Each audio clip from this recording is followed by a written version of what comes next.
Joe. Congratulations. Another nail biter. Lindsay said, no, only the 50.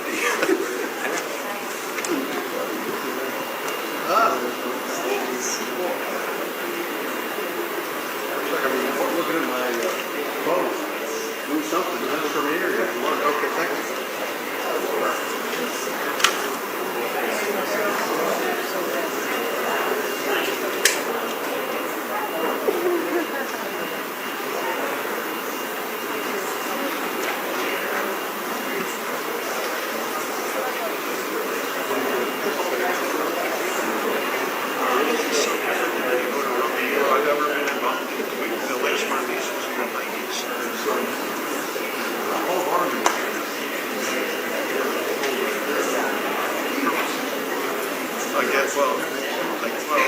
I guess on anything, even on reconciliation, order or something, it's a significant.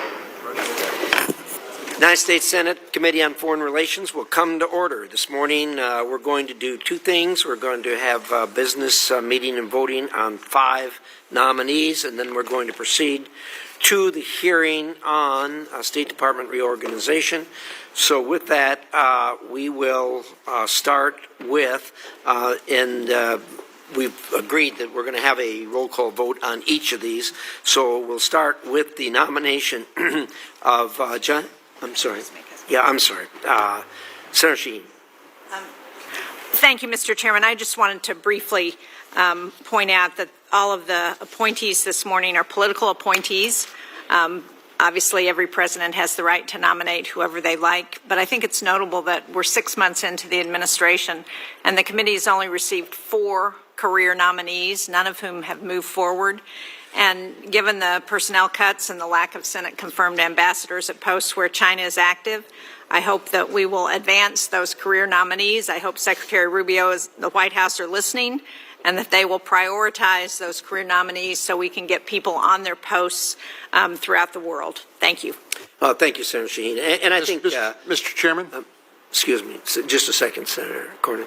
I think the criticism that we need to move the career people, more career people, is well taken. Obviously, the president does have the ability to move the political ones, but with all due respect, we're having a little trouble moving them on the floor anyway. We're backed up 90, so that's my criticism. But look, I have made specific requests that we move more career, because at least we ought to make the team, the president's team, as big as we can, where we have modest agreement on who should hold those seats. So thank you for that, Senator Cornyn. Mr. Chairman, you made my point. If our Democratic friends would simply cooperate more with us on expediting the confirmation of non-controversial nominees across the floor, we could get a whole lot more people on post.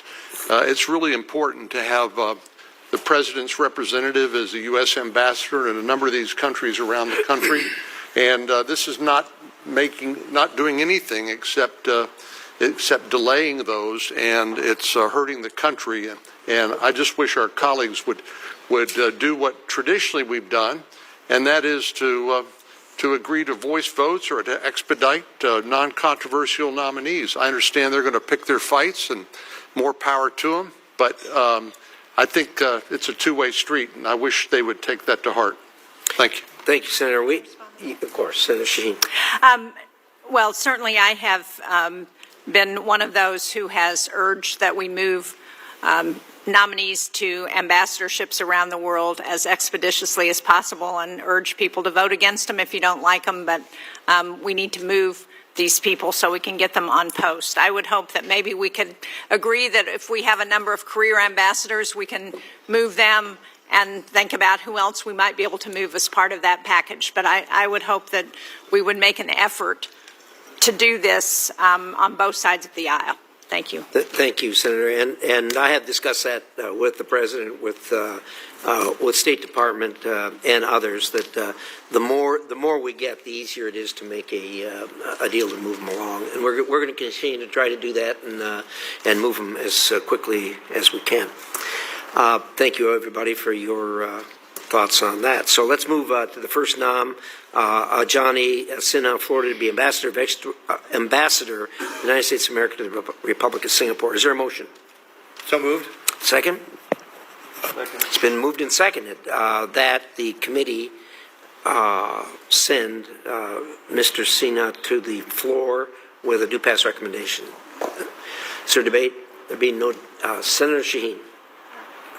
Well, Mr. Chairman, I intend to vote against Dr. Sinha. I think that there are a lot of nominees who face a learning curve on diplomacy, and that's understandable, and I've supported many of those who take their responsibility seriously.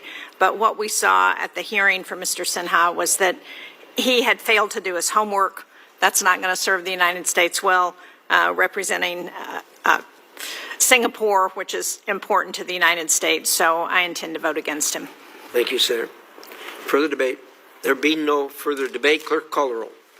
Mr. Ricketts? Aye. Mr. McCormick? Aye by proxy. Aye by proxy. Mr. James? Aye. Mr. Haggerty? Aye. Mr. Barrasso? Aye. Mr. Lee? Aye. Mr. Paul? Aye. Mr. Cruz? Aye by proxy. Aye by proxy. Mr. Scott? Aye by proxy. Mr. Curtis? Aye. Mr. Cornyn? Aye. Mrs. Shaheen? No. Mr. Coons? No. Mr. Murphy? No. Mr. Kane? No. Mr. Merkley? No. Mr. Booker? No by proxy. No by proxy. Do we have proxies for Senator Booker? Mr. Schatz? Thank you. No by proxy. Mr. Van Hollen? No by proxy. Ms. Duckworth? No by proxy. Ms. Rosen? Yes. I mean, no.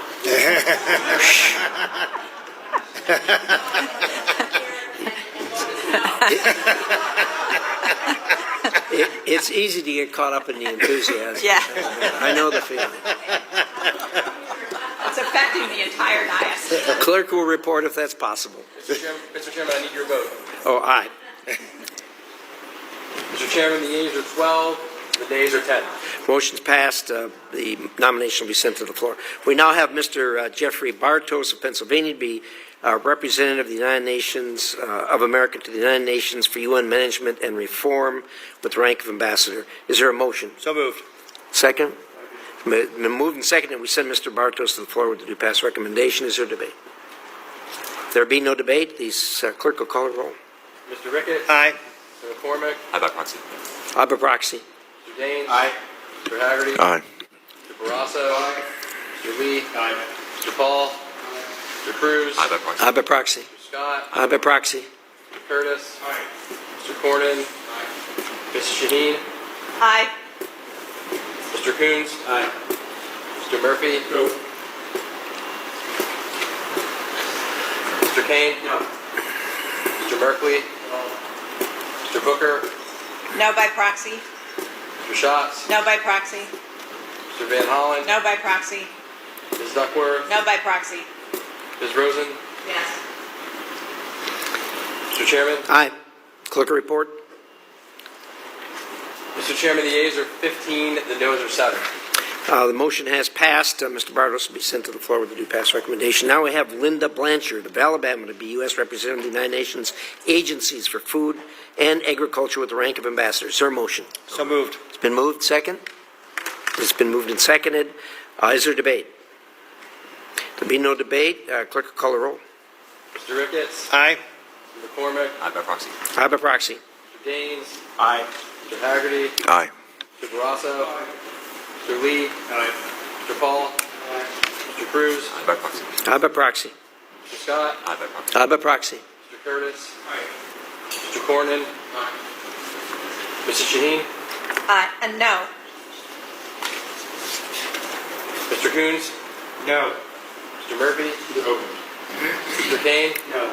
Mr. Mr. Merkley? Mr. Booker? No by proxy. Mr. Schatz? No by proxy. Mr. Van Hollen? No by proxy. Ms. Duckworth? No by proxy. Ms. Rosen? No. Mr. Chairman? Aye.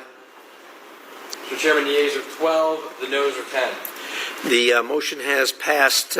Ms. Blanchard to be referred to the floor with the due pass. We now have Kimberly Guilfoyle of Florida to be ambassador to Greece. Is there a motion? So moved. Is there a second? Second. It's been moved and seconded. Is there a debate? Yes, Senator Shaheen. Well, thank you, Mr. Chairman. I intend to support Ms. Guilfoyle's nomination. I think she's worked hard to develop an understanding of the U.S.-Greek relationship. That's important that we have an ambassador in Athens as soon as possible. We have a very large Hellenic community in New Hampshire who are watching very carefully to make sure that we can have somebody on the ground there who can help Americans in Greece. And while I remain concerned about some of the incidents in Ms. Guilfoyle's past, I hope she will represent all Americans and earn their trust as ambassador to Greece. So I intend to support her. Thank you, Senator Shaheen. Is there further debate? There be no further debate. Clerk will call a roll. Mr. Ricketts? Aye. Mr. McCormick? Aye by proxy. Mr. Daines? Aye. Mr. Haggerty? Aye. Mr. Barrasso? Mr. Lee? Mr. Paul? Mr. Cruz? Aye by proxy. Mr. Scott? Aye by proxy. Mr. Curtis? Mr. Cornyn? Mrs. Shaheen? Aye. Mr. Coons? No. Mr. Murphy? No. Mr. Kane? No. Mr. Merkley? No. Mr. Booker? No by proxy. Mr. Schatz? No by proxy. Mr. Van Hollen? No by proxy. Ms. Duckworth? No by proxy. Ms. Rosen? Mr. Chairman? Aye. Mr. Chairman, the yeas are 13 and noes are 9. Motion is passed. Ms. Guilfoyle will be referred to the floor with the due pass recommendation. We now have Ms. Jennifer Losetta of Florida to be the alternative representative of the United States of America for special political affairs in the United Nations with the rank of ambassador, etc. Is there a motion? So moved. Is there a second? It's been moved and seconded that we send the nomination to the floor with the due pass recommendation. Is there debate? There be no debate. Clerk will call a roll. Mr. Ricketts? Aye. Mr. McCormick? Aye by proxy. Mr. Daines? Aye. Mr. Haggerty? Aye. Mr. Barrasso? Aye. Mr. Lee? Aye. Mr. Paul? Mr. Cruz? Aye by proxy. Mr. Scott? Aye by proxy. Mr. Curtis? Mr. Cornyn? Mrs. Shaheen? Aye. Mr. Coons? No. Mr. Murphy? No. Mr. Kane? No. Mr. Merkley? Mr. Booker? No by proxy. Mr. Schatz? No by proxy. Mr. Van Hollen? No by proxy. Ms. Duckworth? No by proxy. Ms. Rosen? No. Mr. Chairman? Aye. Mr. Chairman, the yeas are 13, the noes are 9. Motion's passed. Ms. Losetta will be referred to the floor with the due pass recommendation. And with that, it concludes the business agenda of our meeting today. And we will now move, when and if we get a representative from the State Department, to have a hearing on the State Department reorganization. I'm told that he's on the way, so visit amongst yourselves. Mr. Chair, Senator Kane. can I ask that those of us who are here be counted here at the gavel? There's another hearing going on just down the hall that I'll duck into as long as our witness hasn't shown up. We've already had the gavel. You are considered present. Okay, thank you. Thank you. Thank you for staying. Thank you for coming for the business meeting.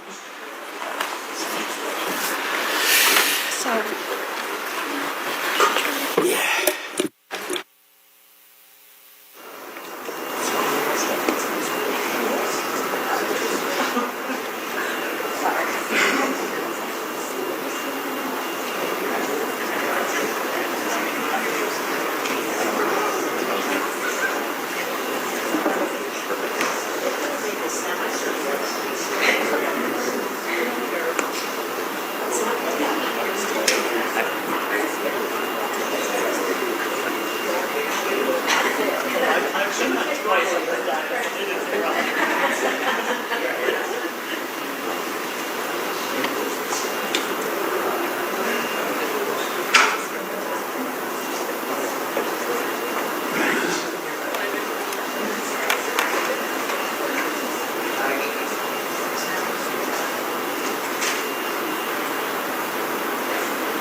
Even though we weren't at ease, we're now at order anyway, so we'll be as orderly as we can. And with that, good morning, everyone.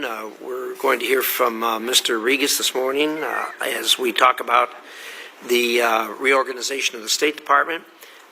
Before we start, I'd like to welcome everyone in our audience, and as usual, we have a zero tolerance on interruptions, demonstrations, attempt to contact members of the committee or a witness, and anyone who does so will be subject to the rules of the committee, which require arrest, removal, and ban from the committee for a year. So with that, again, we welcome you. It's a public hearing, but we do have the government's business to do.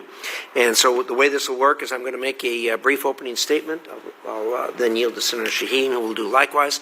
And then Mr. Regas will be glad to hear what you have to say, and then we'll do a round of questions.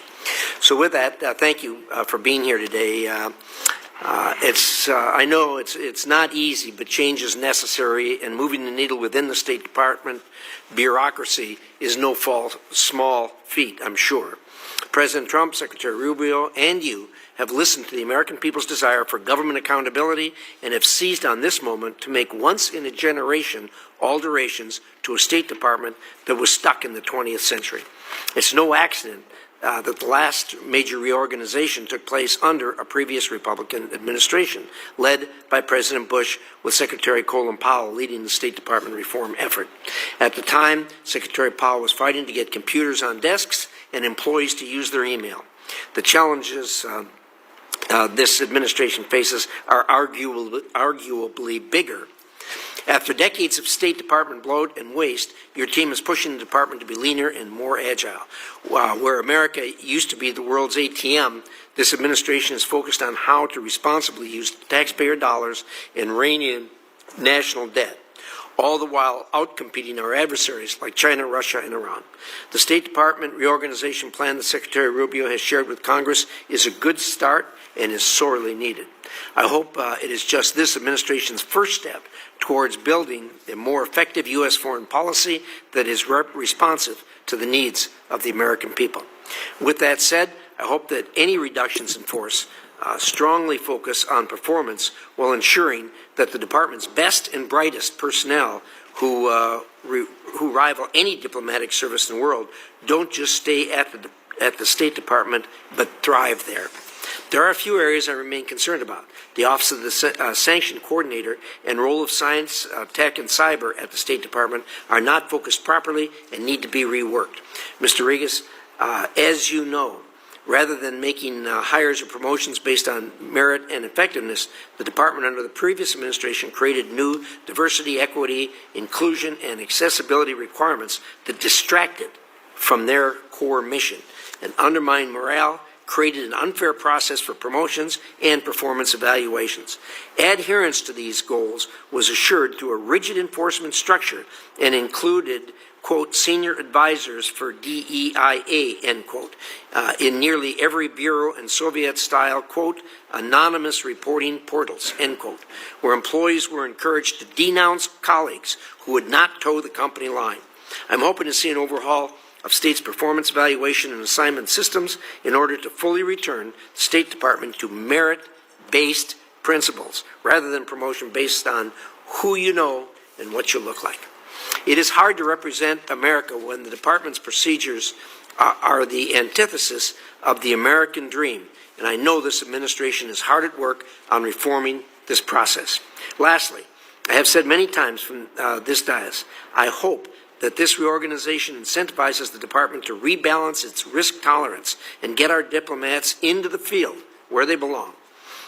We aren't going to be our competitors sitting behind desks, whether it's in Washington, Warsaw, or Wellington. We need our diplomats out of the embassies and in the field pushing for America's interests across the world. In 2022, my Secure Embassy Construction Act became law, helping free our personnel to get out and do their jobs. Under the previous administration, the State Department did not fully implement that law. I hope under your leadership this will be remedied, and I expect so. The American people deserve a State Department staffed by our nation's best, all working to advance American interests and outcompete our adversaries. Mr. Regas, you and your colleagues have a tremendous opportunity to return the department to peak performance and create a unified workforce that rewards merit and accomplishment rather than DEI and divisive ideology. I look forward to hearing about your plans for the State Department over your tenure, and thank you again for being with us today. Senator Shaheen. Well, thank you, Mr. Chairman. Good morning, Deputy Secretary Regas. Thank you for testifying before the committee today. Last Friday, the United States cut more than 1,000 highly specialized diplomatic staff. That action is a gift to our adversaries in China and Russia. China already operates one of the world's largest diplomatic networks with 278 missions rivaling the United States. And you know, these aren't just in countries in the Indo-Pacific and Africa. When we were in France earlier this summer for the Paris Air Show, what we were told is that China had an expanding presence at the air show, more than they had ever seen, and that they had opened 3 new consulates in France and had over 20 Confucius centers. So we should assume that this is happening not just in parts of the world where our allies and partners aren't operating, but it's happening all over. The reductions put America at a disadvantage on everything from negotiating trade deals and securing critical minerals to countering Chinese Communist Party propaganda and protecting U.S. national security. And while we're scaling back and retreating, Beijing is increasing its diplomatic budget this year. And sadly, it's not just China. Russia's drafting plans modeled on the United States Agency for International Development, to expand Moscow's global influence. So with the stakes so high, eliminating key diplomatic bureaus like the Bureau of Democracy, Human Rights, and Labor sends the wrong message to our allies in the global south, in the Indo-Pacific, and on NATO's eastern flank. It undermines long-term trust in the United States as a reliable ally. In fact, we know that China is already saying to many of the countries where we have had programs that they can't trust the United States. We're not a reliable ally. You wrote, or the department wrote, that this restructuring would allow the department to, quote, shape a diplomatic vision that delivers for our nation long into the future. But cutting staff by 15%, slashing the diplomatic budget by more than 80%, undermines that vision, and it could set us back a generation. I support reform and modernization. I think most of the members of this committee do. And if this administration and Secretary Rubio had come to Congress on reform, it would have found a partner. But the department has moved forward despite congressional holds. It's ignored the laws that have been set out by this body. And as a result, the process has been chaotic and haphazard. Let me just give you a few examples which you may or may not have heard about. Those staff people who were supporting Secretary Rubio's trip to Asia were cut while the Secretary was en route home from Malaysia. Foreign Service officers in training for their next mission-critical posts abroad were fired with no warning after we had paid to train them. Civil service employees working on top administration priorities were fired based on old assignments, not based on what they were doing currently. Others received termination notices by mistake. The confusion has left vital positions vacant. We need public affairs officers in Ukraine to combat Russian disinformation. We need political affairs officers in Georgia, where we are seeing month after month of widespread repression. We need consular affairs officers in Colombia to process visas and reduce passports and address the fentanyl traffic that's coming into the United States. We need chemical weapons experts in Syria to prevent terrorists from getting those materials. And yet, these are among the people who were fired on Friday. Earlier this month, I, along with my Democratic colleagues on this committee, introduced the Protecting America's Diplomatic Workforce Act.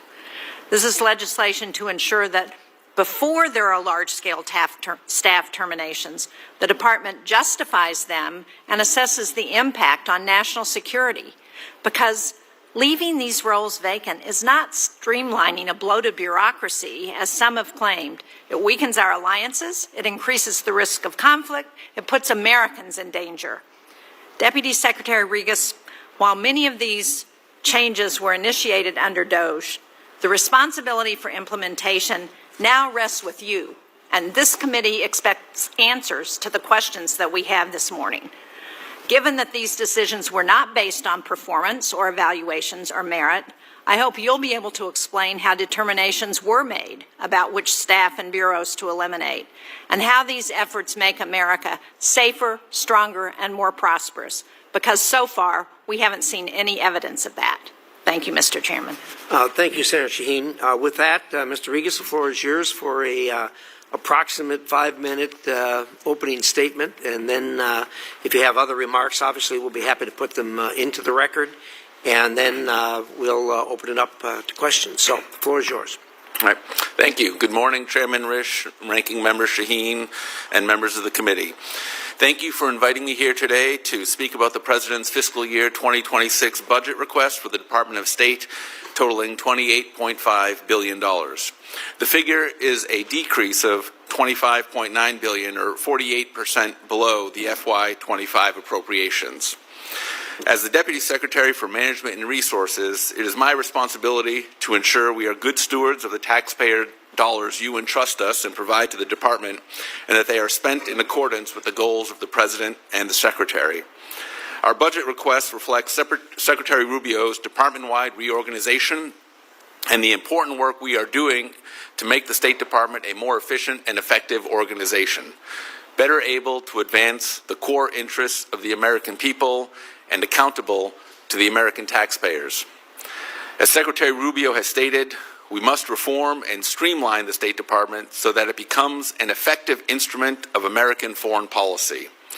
When the Secretary announced the Department's reorganization plan on April 22nd, the Department had over 1,500 office units in the United States alone.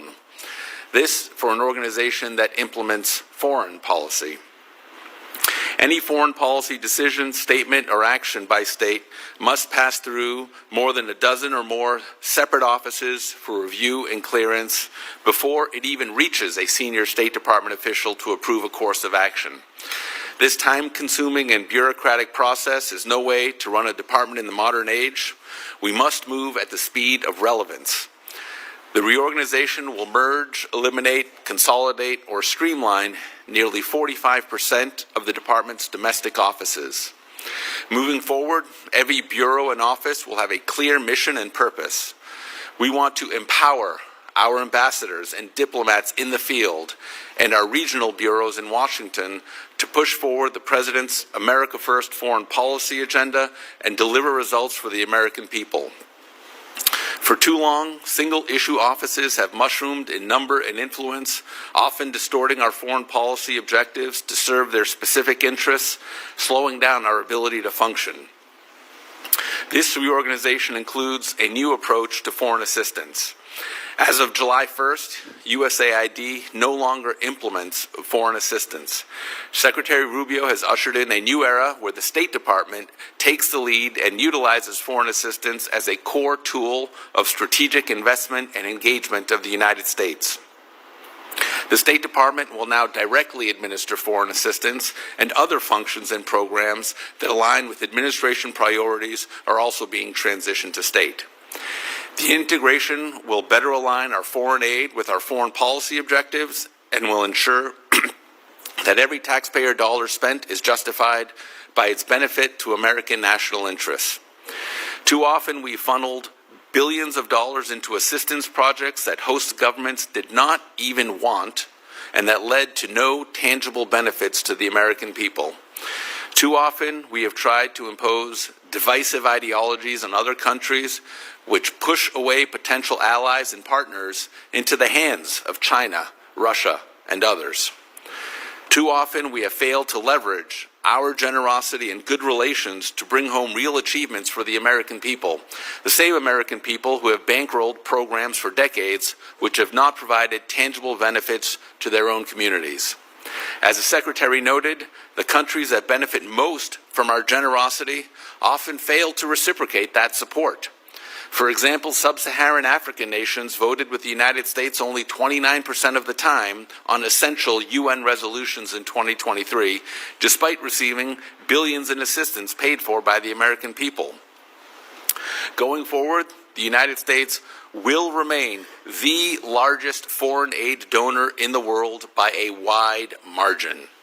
China and Russia do not deliver the kind of life-saving assistance that the American people have provided through USAID and state for decades, and there is no sign this will change. But our focus will be on trade, not aid, and we will always advance the interests of the United States. While the United States will put America first in all aspects of our foreign policy, we will continue to build and cultivate positive, constructive relationships with the governments and peoples of the world. Congress and American taxpayers expect us to deliver results for the American people, and I look forward to working with Secretary Rubio and this committee to deliver those results. As I've said before, I know that every dollar we spend and every program we fund comes from the labor of a tax-paying American family. Our goal is to have a State Department that is accountable to the American people and effective in unleashing the potential of the world's most talented diplomatic workforce. Thank you for having me here today, and I look forward to your questions. Thank you, Mr. Regas, and I thank you for pointing out the fact that we beat ourselves up a lot over this, that, or the other thing, but there's no more generous country on the planet than the United States of America or the United States American taxpayers. We have done tremendous amounts, and we really do not get the appreciation for it. You're pointing out of how the votes at the UN go are ones that those votes are to be taken note of. I'm always impressed, however, when I'm dealing with other countries and they're looking for something like building a nuclear plant or something like that, that they really want to deal with Americans. That's what they want to do. Why is that? Because we are who we are. And that, I think it's really important to stress that, who the American people are, what our values are. And one of the things that distinguishes us from other countries on the planet is the fact that we have a rule of law. And you deal with China, you have no rule of law. You're at the beck and call and at the mercy of the Chinese Communist Party. And people know that, businessmen know that, and that's why they want to deal with America. Look, when you're doing management like this, changes, as I said, are always difficult. I get that. And the other thing that I would point out, and that I think you didn't talk about, and I'd like you to talk a little bit about, this is not a one and done. This is a everyday, all-day reassessment of where you are, what you're doing. And this obviously is a big step to start with. Glad to see it. I'm assuming there's going to be a phase 2 at some point in time. Talk about the ongoing efforts after this initial step is over. Sure. Thank you for that question, Mr. Chairman. We will, like any large organization, we need to continue to review and evaluate how we operate and how we are effectively delivering on the President's policy priorities all over the world. This reorganization was informed by the senior leadership and the career foreign service and senior civil servant officials who are at the department. We asked them what works, what doesn't work, how would you like to operate, what are the pain points that you've experienced getting things done. And these are people who've served in Republican and Democrat administrations and gave us some really good feedback about where they would like to see reforms implemented at the Department of State. We told them this reorganization, we wanted to focus on our domestic footprint, make sure we were doing what we needed to reorient the department and focus it on the critical foreign policy function it's designed to deliver on. And we're going to continue to do that. It's going to be an iterative process. The entire time we're here is looking at how things work, how they don't work, and we're always going to be finding, I think, inefficiencies in how things happen. That's just natural in any large department or organization in the government or in the private sector. I've served in both, and government isn't home to inefficiency. You have plenty of that going on in the private sector as well, but it is incumbent upon leaders of any organization to look at how they're delivering and come up with opportunities to improve. Well said. Thank you. I'm always impressed when I go out of the country, and for that matter here, about how State Department employees are probably the least partisan of any government agency that there is, and I'm always impressed with the way they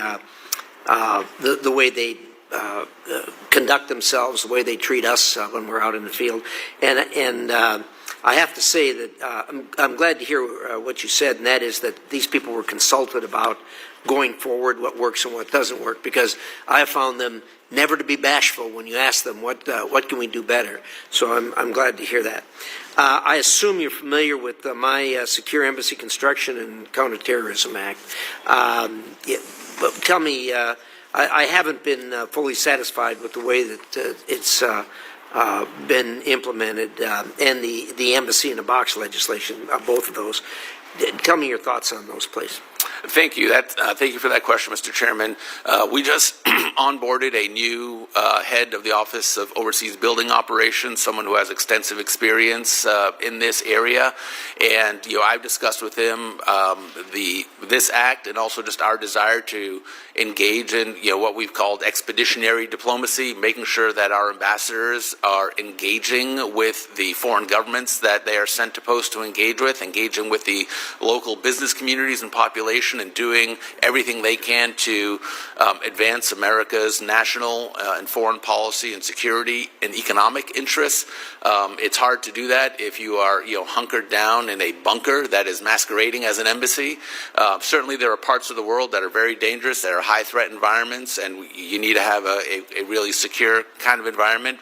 But to the extent that we can find safe ways to make sure our ambassadors and our diplomats are getting out and engaging, looking at what our friends and allies in those countries are doing and how they're going about their business, I think is a good way to inform what we're doing. And also just the cost that goes into some of these construction projects are just really too high. The requirements that we have, there's a lot of security requirements, as you know, but figuring out how to make those sort of replicatable, so we're not reinventing the wheel in every country where we go to build an embassy or a consular post, to ensure that we can have more companies bid on these. I mean, someone told me there's only 2 general contractors that are able to fulfill our needs and build embassies overseas, and that is not a recipe for competition or driving costs down when you have a duopoly. So we want to find ways to increase competition while building safe, secure embassies for our diplomats overseas. Well, thank you. I appreciate that. And your point is well taken, that every single construction project is different in that the security of every country is different. There's some that, like you say, you've got to build a very secure environment, and others not so much. So we appreciate your attention to that. With that, Senator Shaheen. Well, thank you, Mr. Chairman. And Mr. Regas, I agree that people want to deal with the United States because of our values, and that we've been a very generous country, and that's made a difference for so many people around the world.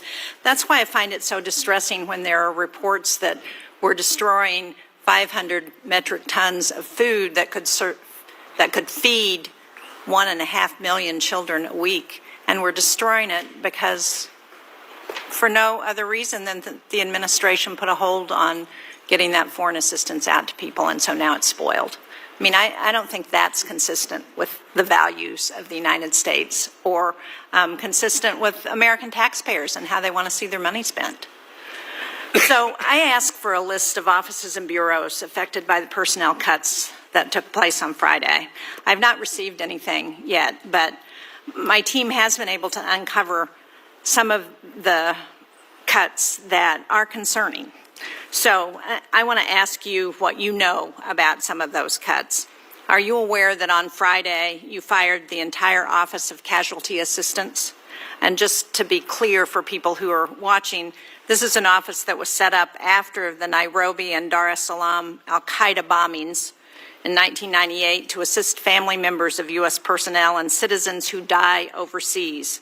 The entire team was fired on Friday in the midst of trying to bring back an American citizen who had died overseas. I don't think the family thinks that that's a good firing. Were you aware of that? Thank you, Senator. Yes, I was aware that function is being folded into another office.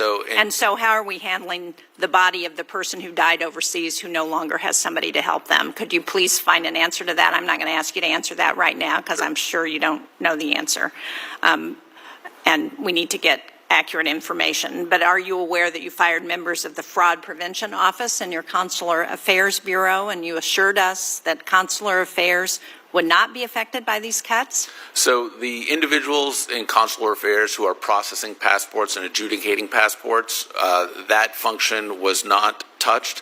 Other functions which have sort of a management remit and can be combined into other offices, we did find efficiencies and economies of scale to combine management functions across the department that were doing, auditing, human resources functions, billing that were resident in numerous bureaus were either consolidated up into the EX offices of each of the undersecretariats, and to a large extent, a number of them were moved and consolidated into the management bureau itself.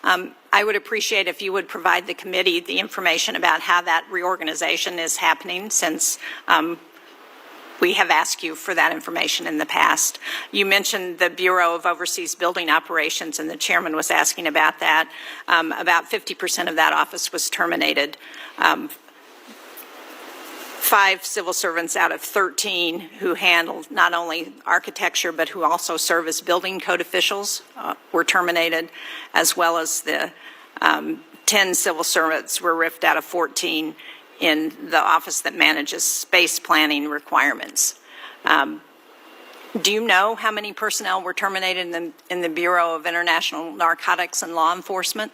This is the bureau that's responsible for preventing drugs and criminals from reaching America?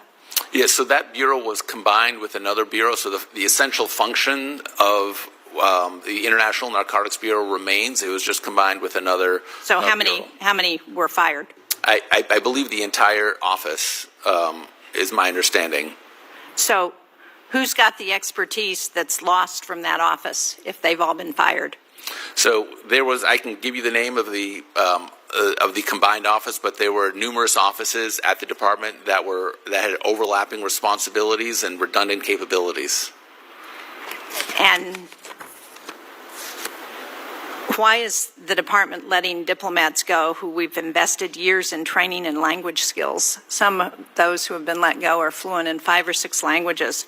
Was there an assessment of the expertise it was losing in these layoffs? And how was that assessment done? Is it a written evaluation? Is it an assessment of what the needs are in the future for the department? Yeah, so what we did is when in the instance where offices were combined, you have what's called a competitive area, and each office is its own competitive area. So we did, this was the most complicated reduction in force ever conducted by the federal government, and we did it in consultation with the Office of Personnel Management. We actually hired them, the professionals there, to help us run this program. It's called a bump and retreat, and what you do is you take all of the, after asking your senior leadership, what are the functions that you need to carry out this mission, and what positions and what skill sets do you need, and what level of experience do you need to be able to execute on this mission? And you say you've got maybe, we only need 25 people in this office, but we're combining an office that has, total 75 people among the 3 offices. What OPM does is then take everyone's skills, experience, expertise, veterans preference, tenure, and they compete them against each other for each position that is in the combined area. So while there are people who have skills and experience who were unfortunately part of the reduction in force, you can sort of take some comfort to know no one ever wants to be the one that's receiving the reduction in force, but that the people who remain were the ones who ranked highest under this sort of merit systems process that ensured the highest skilled, the most tenured, the people with the highest number of years of experience and veterans preference were the people who remained. And do you have anything written that shows how this process was done? Yeah, certainly. Can you provide the committee with that information? Absolutely. Thank you, Mr. Chairman. Thank you, Senator. That was a very good, clear explanation. People read this in the paper, X number of people were fired, and they say, oh, that's terrible, as if somebody went in there and just said, you, and you were fired. Your explanation of how this was scientifically approached and looking to keep the best people in the three agencies as you combine them into one is absolutely a superb way of doing it. Thank you for that clear explanation. Thank you, Mr. Senator Ricketts. Thank you, Mr. Chairman. Thank you, Deputy Secretary, for being here today.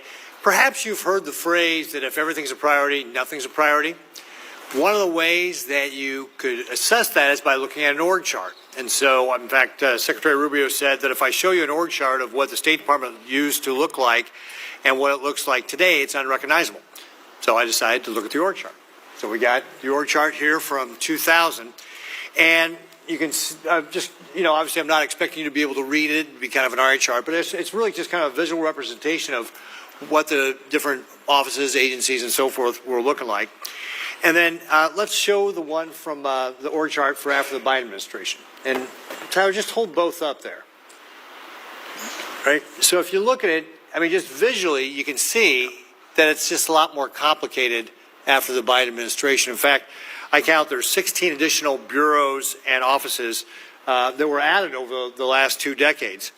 And, to me, this is an indication that there could be bureaucratic bloat in your organization, similar to what maybe you just described here.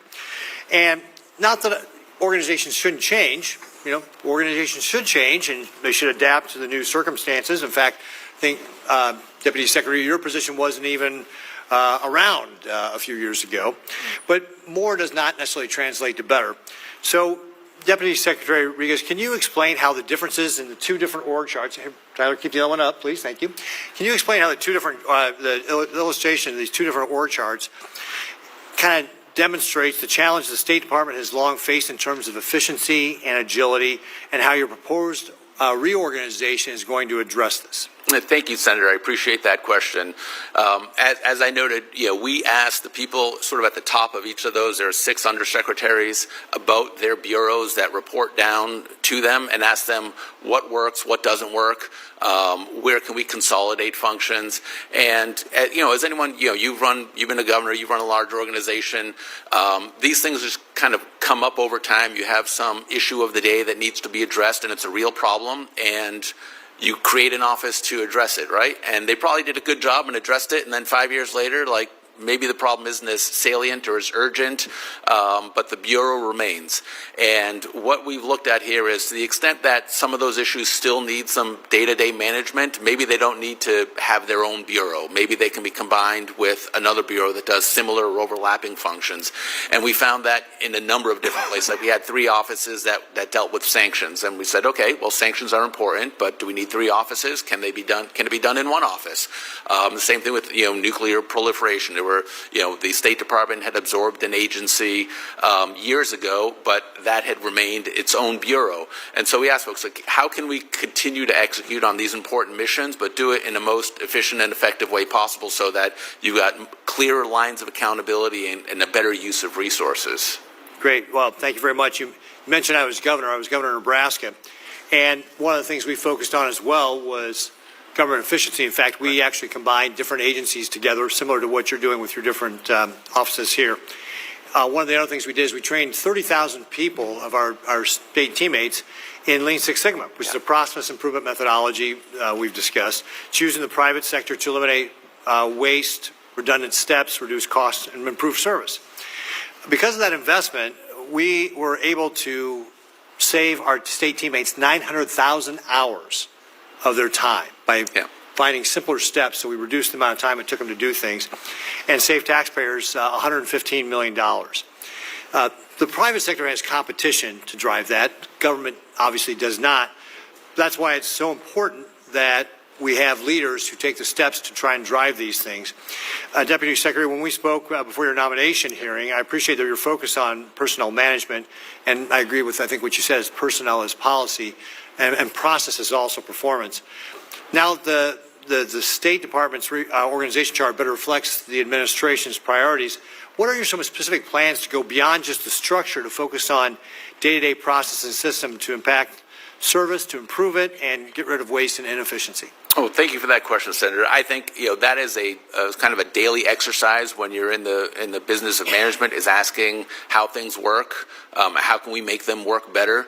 We're going to take a hot minute here to let the new organization sort of settle in, and over the next 3 weeks or so, bureaus that are being combined are going to come together under new leadership, and it's going to, I think it's a daily iterative process. Say, what are we doing? How can we do it better? Why does something, and you see it come up every day when you've got questions about why did this take too long, or why did we get this constituent complaint about what's happening here. It's usually a sign that something is not working as well as it should, and that's an opportunity to drill down and say, how did this happen? How can we prevent it? Were there too many steps involved? Or maybe is there a step that's missing that should be there? And I think it's just a constant evaluation about what is the ultimate goal we're trying to do in each of these areas, whether it's an OBO building, safe, secure buildings at a price to the taxpayer that we can justify, or whether it's, delivering on passports to Americans. We're doing that in under 2 weeks now. The standard is like 4 to 6 weeks, so I think we're doing a good job there. But there's always issues that come up, that people come up with constituents who have visa issues, or how are we dealing with our trading partners. That's a big thing that the president has really led the way on, and where the State Department is going to be right behind him, making sure that we're able to deliver for American businesses and American workers, and also onshore some of these critical national security functions and supply chains as well. Great. Well, I thank you very much, Deputy Secretary. I want to point out that I asked one of your predecessors what her goal was to process a passport application. She couldn't tell me. She didn't have a goal. So the fact that you actually have standards is a good start in being able to actually deliver for the American people. I'd recommend that the things you're talking about, you formalize that process through Lean Six Sigma or another process of improvement methodology, so that you actually formalize and you train people on how to do it. So it's not just one-offs the way it could devolve to, like, hey, we have a problem, but that you actually make it a formal process as part of the culture that people are doing this each and every day. And thank you, Mr. Chairman, for letting me go over. Thank you, Senator Ricketts. Mr. Ricketts, you're looking at 3 governors here, former governors here, all of whom came from the private sector. Yeah. And Senator Ricketts' comment about the fact that the private sector has a way of dealing with this. Competition between companies makes efficiency absolutely necessary. You're not in business very long. All of us, when we took office, I'm speaking for myself, but I suspect my colleagues here had the same reaction, and that is found just what you said, and that is there isn't that competition for efficiency in the government. So it takes a strong hand at the tiller to do this. And the good news is in America we change administrations at the state level, at the federal level, and these things, as you're doing right now, I have to say though, I doubt any one of the 3 of us had any kind of the magnitude of reorganization that you guys are dealing with. So thank you for your explanations. With that, thank you. Senator, who was here first? I don't have the list. Were you here first? Well, then why don't you take the floor, Senator Cook? Thank you, Mr. Chairman. Ranking Member, thank you, Mr. Deputy Secretary. I'm just going to lay out 6 principles and see if we agree, because I think we agree that these are core goals of U.S. foreign policy and the State Department. That we need a nimble and efficient and effective State Department to strengthen our place in the world, that we have to win a global tech competition with China on AI, 5G, quantum, that we have to counter PRC aggression in the South China Sea and beyond, that we have to bring home American citizens who are wrongfully detained, that we have to do everything in our power to stop Iran from building a nuclear weapon, and that we need to repel Russian aggression and bring about a just and lasting end to the war in Ukraine. Any disagreement with those as goals? Not at all, sir. Well, like the 3 other senators, I worked in the private sector manufacturing. I was a county executive. I led reorganizations. And I will tell you, I am much less concerned about the org chart. A cleaner, more concise org chart makes general sense. I have signed up to work with Senator Haggerty on a bipartisan State Department reform and reorganization, which may end up being less relevant after some of these actions. But the thing I focus on the most is talent and skills, less than title and function. And my concern about the RIF that you've led, that has pushed 1,300 people out the door, is that the way it was done has cost us huge talent. For example, These rifts, as I have understood it from folks inside the department, were not, in fact, wide-open competitions based on skill and talent. You rewrote the Foreign Service Manual, came up with hundreds of competition boxes, and put a very small number of people competing against each other, really fixed based on where they were serving on May 29th, and in many cases forcing them to compete against one other person. As you heard from the ranking member, some of the concerns I've got about the skills and talent that just went out the door are the top of the list for me. Your top experts on AI, quantum, 5G, and cyber. The folks from the Bureau of Cyberspace and Digital Policy who were working on preventing proliferation to China walked out the door. Staff from the Bureau of East Asian Pacific Affairs who craft our efforts to push back on PRC aggression in the South China Sea walked out the door. The staff who work with our ASEAN partners walked out the door right after Secretary Rubio had attended a summit of ASEAN. And we both agree that we care about ending the risk of Iran getting a nuclear weapon, yet you literally just fired department experts on nuclear proliferation, including experts with decades of expertise on Iran's nuclear weapons program. Ending Russia's invasion of Ukraine, yet the intelligence analysts with decades of experience on Russia and Ukraine walked out the door. Claiming that you've consolidated offices in the interests of efficiency, I think misses the point that this competition was done in a sloppy, rushed way that has cost us decades of relevant critical experience. So to this point, and I urged the other deputy secretary and the secretary to consider this point, you should facilitate a more robust competitive process for allowing reassignment of the RIFT employees who are on administrative leave at the moment. I think you have lost key and essential skills and talents from within the ranks of our Foreign Service. And the chairman and the ranking member recognized in their previous comments, these are dedicated, loyal, career professionals who bring to their service overseas every day rivers of talent. I recognize you're trying to clean up the wire chart and close down some of the single issue offices. I'm not quibbling over that. What I am disagreeing with vigorously is the way this rushed process led to folks with decades of relevant senior experience in technical areas and intelligence areas and operational areas that are not easily repeated. Will you consider allowing for a broader re-competition amongst and between those who've been riffed and the thousands of jobs that remain open or unfilled? So thank you for that question, Senator. So the RIF process, as established under law and regulation, does allow for, so the bump and retreat that I described, where you compete people against, skills, experience, tenure, language, whatever, that same process works in reverse when there are openings that people can apply for. So as there are openings available for people to be considered for, they can certainly, no one is prevented from necessarily coming back into the department if there's a position that is open and being competitively hired for. So while folks are on administrative leave following Friday's RIF of about 1,300 people, they can compete to return to service for open positions? Yes. The caveat being there is a government-wide hiring freeze right now. Okay, so no. The answer is no. For the time being. Let me just close with two other observations. China is expanding their diplomatic footprint and engagement around the world. Our global competition with China is something I've heard every member of this committee talk about, including our secretary, when he served on this committee.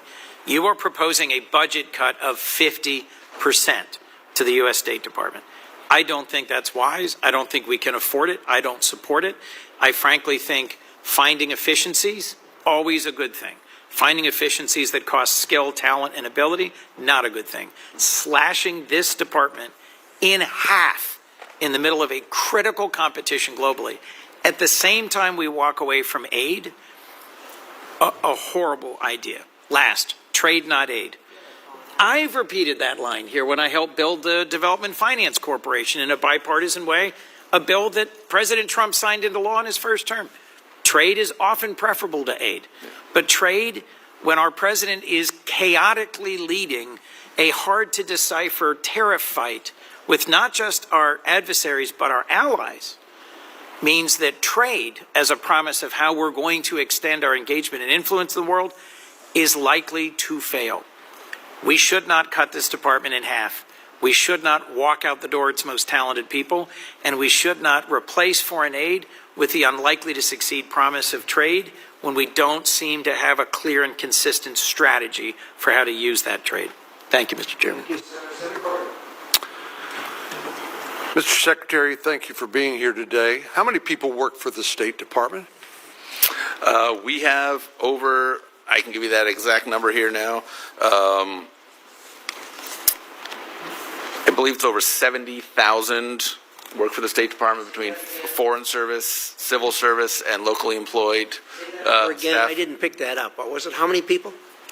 It is over, I can give you the exact number here. It is over 70,000. 70,000? Yes. 76,000.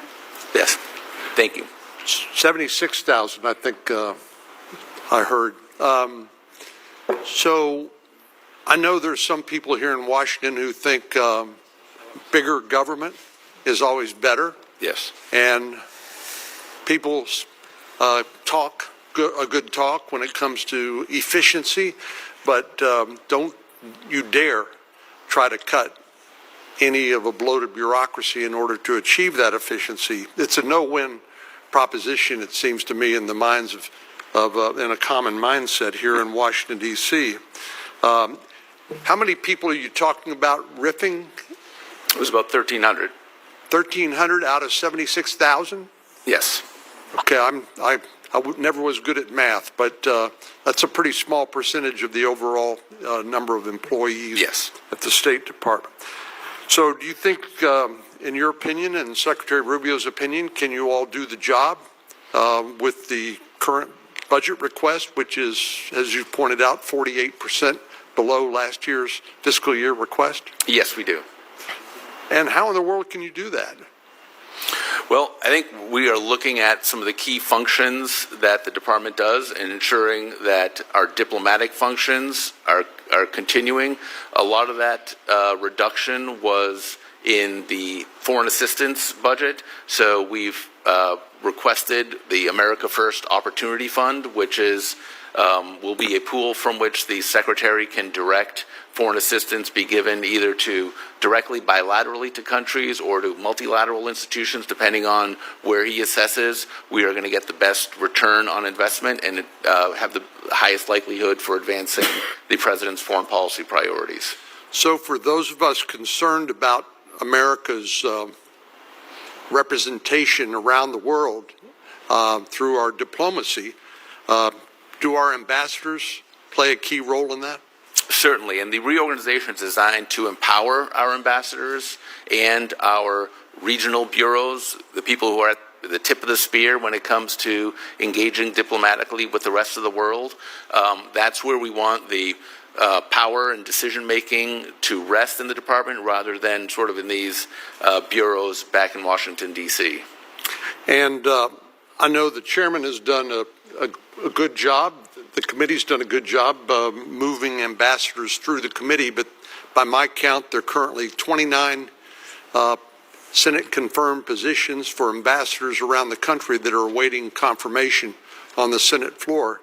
Would it be helpful to our diplomatic efforts for the Senate to get off the dime and actually confirm those nominees? It certainly would, and I think it sent a positive message to the rest of the world that the United States of America is sending an ambassador to their country, that it was picked by the President himself, and that this person represents the President, and they can have confidence when they're dealing with this person that they speak for the President of the United States.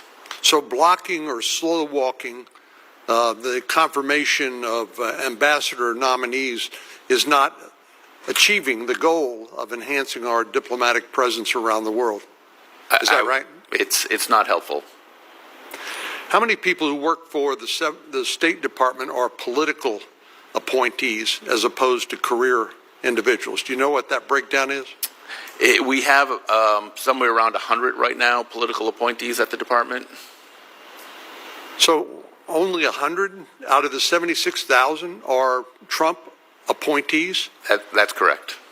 And so these are people, the rest of them are largely career folks who've been there forever, or Yes. at least they're for a long time. Right? Yes. Yeah. And is it hard for an administration when they come into office, having campaigned on a particular platform or agenda, to come in and actually execute that platform or agenda when all you have is 100 people there who are pursuing that same goal, but perhaps thousands of career people at the State Department who are doing their best to undermine what you're trying to accomplish? It certainly makes it harder to do our job and to advance the president's policy priorities without the team that we need in place. And that's why you think you can do more with less in terms of your budget, in terms of the number of employees there. Yes. Thank you. Thank you, Senator. Thank you. Senator Keene. I yield to Senator Rosen as long as I can come next on the Democratic side. I see. Okay, well, I'm glad you have that figured out. Senator Rosen, you're up. Thank you, Senator Kane. We have dueling committees going on, trying to get questions and everything. I appreciate it. And thank you, Chairman Risch, Ranking Member Shaheen, for holding this hearing. Thank you to Mr. Regas for joining us today. And as I stated yesterday, the State Department's recent reductions in force should be upsetting to anyone who cares about the United States' national security. From the Department's misguided reorganization to the plans to riff our closure of USAID, this administration's approach to our foreign policy and national security is deeply troubling. It's providing, actually, opportunities left and right for our adversaries like the PRC to help fill the gaps where we're pulling people out. And we'll talk about that. I'm going to turn to my first question, particularly about counterterrorism. So the state's Bureau of Counterterrorism, it bolsters our national security by playing a leading role in developing coordinated strategies and approaches to defeat terrorism abroad. Terrorism abroad, it doesn't stay abroad. Let's just put it that way. I have significant concerns that many of the recent decisions by the administration regarding CT work could actually lead to an increase in terrorist threats across the globe. So, Deputy Secretary, it appears that as part of the department's reorganization, the CT Bureau has terminated dozens of programs that support countries to counter those CT threats that, again, we pretty sure they don't always stay in those countries. And with the closure of USAID, and the Office of Countering Violent Extremism, it really remains unclear what, if any, programs will exist that prevent the recruitment of desperate people to terrorism. Desperate people get recruited to terrorism every day around this globe. So do you believe these changes could lead to an increase in CT threats in the United States? Thank you for the Senator question. So the Bureau of Counterterrorism was merged with the International Narcotics and Law Enforcement. I'm asking what you believe. Do you believe that these changes will lead to an increase or not? So the essential functions will remain. As I discussed earlier, the key functions that we want to continue carrying forward will still be executed at the Department of State. They're just not going to be done What about the siloed staff that counter organizations. white nationalism and anti-Semitism? They've been riffed. We know that this is a problem around the world, particularly since October 7th. Can you confirm whether the department will continue to counter white nationalism and anti-Semitism overseas? So as I described earlier, how the bump and retreat process works is the people who have the greatest level of experience, the longest tenure, the best language skills are the people who are competed against in a combined organization. So even though people who did have skills and experience did unfortunately So how many get staff riffed. do you expect to work on CT issues across this, your regional bureaus and what you're doing? Yeah, I can certainly get you that number. I mean, what the combined office is. And are any of the CT advisors going to the Bureau of European Eurasian Affairs? Is there proposed to go to other regional bureaus? Do you know that? Or do you have to get that? Right. So the idea behind the reorganization was to move a lot of these functions into the regional bureaus and to the individual post level. So the people there who are on the ground engaging in diplomacy. Would you be willing to commit to provide a report to us that we're still going to continue to counter these issues of terrorism, white nationalism, and anti-Semitism across the new reorganization? It is extremely important to people in the United States and around the globe. Oh, certainly. I mean, I think the president's talked about. I'm asking you if you'll commit to come back to this committee and report on the workforce you have working in those Certainly, areas. certainly. Thank you. I want to move on to women and girls because I'm deeply concerned about the department's proposal to eliminate the Office of Global Women's Issues, GWI,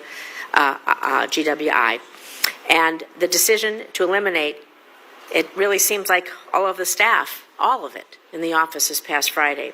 So does the State Department plan to implement a policy that promotes gender equality, empowers women and girls, and advances women's rights? Just yes or no is pretty simple. Oh, certainly, yeah. And I think, as the Secretary stated, the needs of women in Japan are different than the needs of women in Guatemala or Ghana or Pakistan or Germany. Yes. And so having a sort of a more finely tuned approach, I think, is what we're going for here. Because I believe that if we abandon women and girls around the globe, we, again, promote instability in families and nations around the world, and that, again, relates to desperate people turning to terrorism in order to take care of their families. We know women are often the glue that keeps stability going on. So I hope that you continue to focus on this issue. I would look forward to working with you on that, and look forward. We only have 6 seconds. I would like to know about, for the record, how many staff have been let go and what are some of your proposals going forward. So we'll submit that for the record. Look forward to your answer. Thank you again, Senator Kane and Mr. Chairman. Senator Kane, I guess you made the deal. You're up. Thank you, Mr. Chairman. And Mr. Regas, good to see you again. Mr. Chair, I'd like to introduce into the record an article from Reuters dated May 16, 2025, titled, "Exclusive U.S. Aid Cuts Leave Food for Millions Moldering in Storage." It will be entered in the record. Let me just read some excerpts from this article that came out 2 months ago today. Food rations that could supply 3.5 million people for a month are moldering in warehouses around the world because of U.S. aid cuts and risk becoming unstable. The food stocks have been stuck inside 4 U.S. government warehouses since the Trump administration's decision in January to cut global aid programs. A spokesperson for the State Department, which oversees USAID, said in response to detailed questions about the food stocks that it was working to ensure the uninterrupted continuation of aid programs and their transfer by July as part of the USAID decommissioning process. Quote, USAID is continuously consulting with partners on where to best distribute commodities at USAID warehouses. A proposal to hand the stocks to aid organizations is on hold. Finally, nearly 500 tons of high-energy biscuits stored at a USAID warehouse in Dubai are due to expire in July, according to a former USAID official. The biscuits could feed at least 27,000 acutely malnourished children for a month. The biscuits are now likely to be destroyed or turned into animal feed. That article was from 2 months ago. Yesterday, The Atlantic reported that the expiration date on those 500 tons of nutritious food for starving kids was now upon us, and the U.S. had decided to incinerate that food rather than allow starving children to have it. Mr. Regas, you're the Deputy Secretary for Management and Resources. These are resources that were purchased with U.S. taxpayer dollars. They're specifically designed to save the lives of starving children. Why is it a good use of resources to not distribute that food to kids and instead burn it? Thank you for the question, Senator. I'd have to look into that particular issue and see how those foodstuffs got there. Can I just interrupt for a second? I asked this question at a hearing yesterday so you would be prepared to know that I would ask it today. And we called your office to tell you that I would ask it today. So the notion that you need to look into it strikes me as a little bit odd. As you sit here today, is that food being distributed to kids or is it being incinerated? If it's been expired, my understanding is it's the policy of the government to not distribute expired food or medicine. Then given that this has been written about for months, and the article in March that I introduced in the record was not the first, we've been asking Secretary Rubio about this back into March.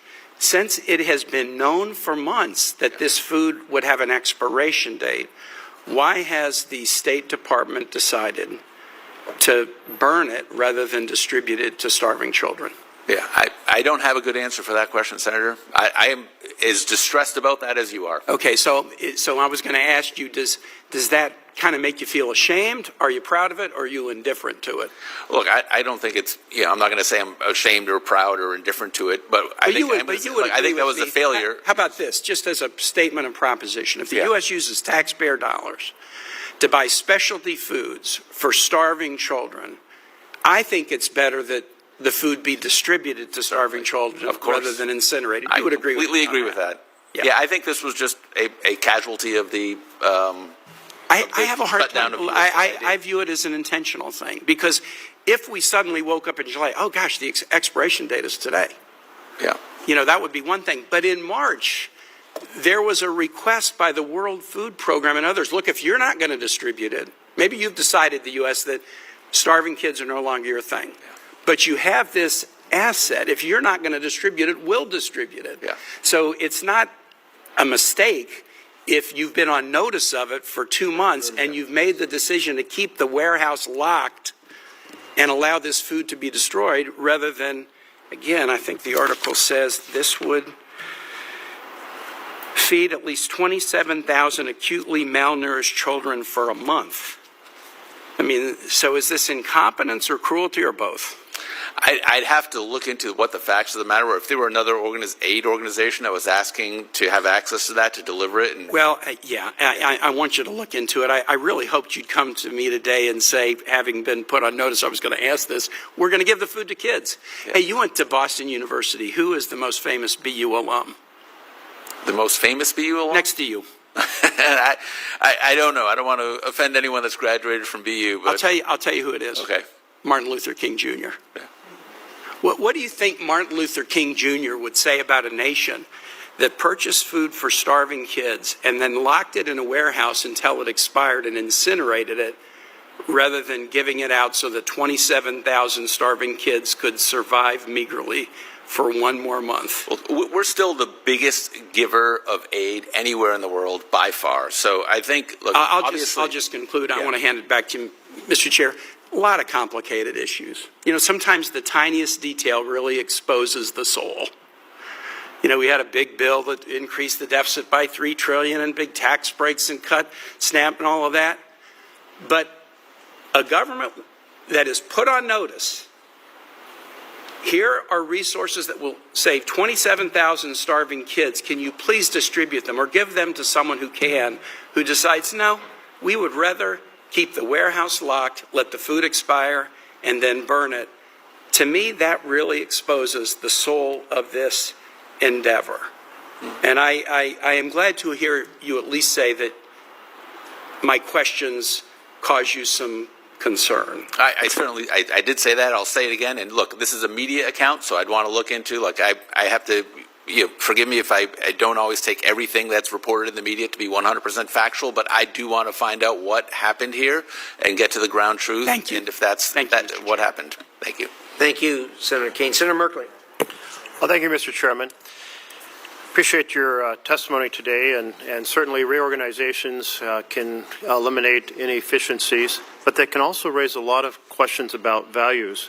But one thing I was really struck by is the new guidance that has been put out for evaluating both mid-level and senior personnel in the State Department that basically uses the word fidelity, essentially saying how loyal are you and how quickly do you align yourself, and I'll quote, completely align oneself and one team to the most current USG goals. Back in 1981, I was a State Department fellow in India in between 2 years in graduate school. I was later admitted to the Foreign Service, but I turned it down. I was working as a presidential fellow for Secretary Weinberger in the Department of Defense. But I was really struck at that time. The State Department officers said, look, we develop extraordinary expertise in the field on complicated issues around the world. We funnel that information to help the decision makers back in D.C. make decisions. What I see emphasized in this list of promotion criteria, there's not a single thing in it that says developing regional expertise, language expertise, knowledge of complex issues, informing and helping shape the dialogue in a responsible way. There's nothing like that. It's all about loyalty, implementing whatever D.C. says. Are we completely devaluing our Foreign Service officers for their development of expertise that can help enlighten our own policy agenda? So thank you for that question, Senator. So the core precepts for promotion at the department were updated. The fidelity precept, which you just quoted, was replaced the DEI precept, but it calls for fidelity to the Constitution of the United States. It calls for fidelity to executing the president's policy priorities, which we're in the executive branch. The president stood before the American people and went from one end of this country to the other, saying what he wanted to do, and that policy agenda was ratified by the voters in November, and it's incumbent upon the career Foreign Service officers and the career Civil Service officers at the State Department, and indeed at every other executive branch department, to faithfully carry out what the president stood for before the American people. So the American people have confidence that when they go to the ballot booth and elect a president, that what they voted for will get implemented. Okay, well, I will say that actually the criteria talk about how much you accentuate executive power under Article 2. And there is a huge debate going on now as we've seen ourselves slide into an authoritarian state, both the defunding of agencies, the firing of employees, the reorganizing without congressional direction are all factors assaulting the separation of powers, which is actually an assault on the Constitution of the United States. But I'm going to set that aside for the moment because I'm concerned about the values represented in this reorganization. And I'll give you some example. Firing the consular fraud prevention in passport operations. Makes no sense to me that our value is to allow fraud in passports. Second of all, firing the leadership team for the coordinator for Afghan relocation efforts. This is firing the team that's standing up for the people who stood with us in Afghanistan, and now we are abandoning them. Abandoning our partners is not a value that I think our State Department should be promoting. Third, proceeding to terminate the personnel who were taking on the issue of Russian propaganda in Ukraine. I do not think promoting Russian propaganda is a value that our State Department should be promoting. Fourth, firing the experts on money laundering. Are you kidding me? That is now our strategy, is to make sure that money laundering is easier around the world, not to mention that in areas of fast-changing technology, experts in quantum technology and AI were terminated. And let's look at one other case here, firing the team that was working on war crimes committed by Russia in Ukraine. Our value is now that we don't care about war crimes. I don't think that's an American position. And finally, I'll note, firing the entire Bureau of Energy Resources, which carries on international energy policy. Energy is critical to the future of our economy and success in the world. So these are not values that are American values. This reorganization was, as my colleague Chris Coons noted, hastily planned, poorly coordinated, and it's going to do real damage to the security and success of the United States of America. Thank you very much, Mr. Chairman.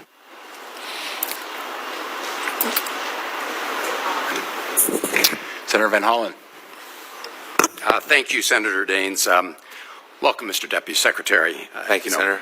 Secretary Rubio claimed that these big layoffs were, quote, a deliberate step to reorganize the State Department, while a senior official promised to carry them out in a manner that preserves the dignity of federal employees. In practice, the process has been badly botched, wasteful, and deeply disrespectful of the department's workforce. I heard the figures thrown around earlier about 76,000 State Department employees. You know very well, Mr. Deputy Secretary, over 50,000 of them are Foreign Service nationals who help do everything from maintain embassies and consulates to a lot of essential work. So that's a very misleading number. We have 14,000 plus Foreign Service officers, 12,000 civil servants, and of those civil servants, about 1,000 have been fired. These are employees with expertise in critical minerals, artificial intelligence, human rights, and consular affairs were let go, along with those that were are fluent in languages like Chinese, Arabic, Russian, and Farsi, many of whom have received their training at taxpayer expense. Staff on parental leave were dismissed, including one person who had given birth just 12 hours earlier. The department used cheap procedural tricks to fire career officers with no regard for veteran status, performance, or tenure, directly contradicting Congress's intent. And at the same time, senior leadership failed to show up to thank these patriotic employees. One Trump-appointed Deputy Assistant Secretary took the day off as her team working on Afghan resettlement picked up pink slips. And while Secretary Rubio met with ASEAN counterparts in Malaysia, the team that had prepared his briefing materials in the Bureau of East Asian and Pacific Affairs was being fired. Mr. Secretary, I hope you'll agree that you have a duty to tell the truth to Congress, do you? Oh, certainly. Okay. Well, you testified in the House yesterday, and you testified, and I'm quoting, my understanding is we did not make any cuts in the Consular Affairs Bureau, unquote. But you did make cuts in the Consular Affairs Bureau, did you not? So right after I said that statement, by the second part of that, the sentence immediately after that, I clarified and I said we did not cut anyone who was doing passport adjudications or customer service. The cuts in the Consular Affairs Bureau were to administrative functions, not to any of the customer service. Well, my understanding, Mr. Secretary, there's going to be a lot of review of all this, is that you fired about 100 staffers, including teams that investigate passport and visa fraud. You also said in your House testimony that with respect to the office that prepared the Secretary for his trip overseas, none of the people who prepped him were terminated. That wasn't true, was it?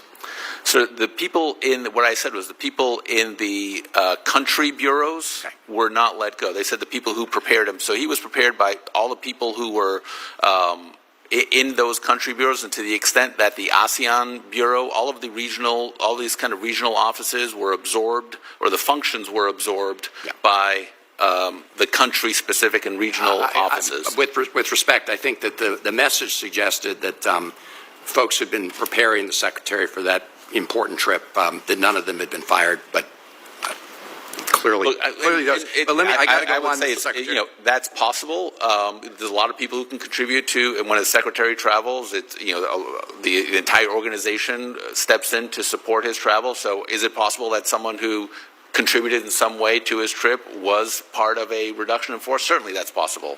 You also said that the, quote, reorganization affected only the domestic footprint of the State Department. But in fact, some employees were fired after arriving at their overseas assignments. Isn't that true?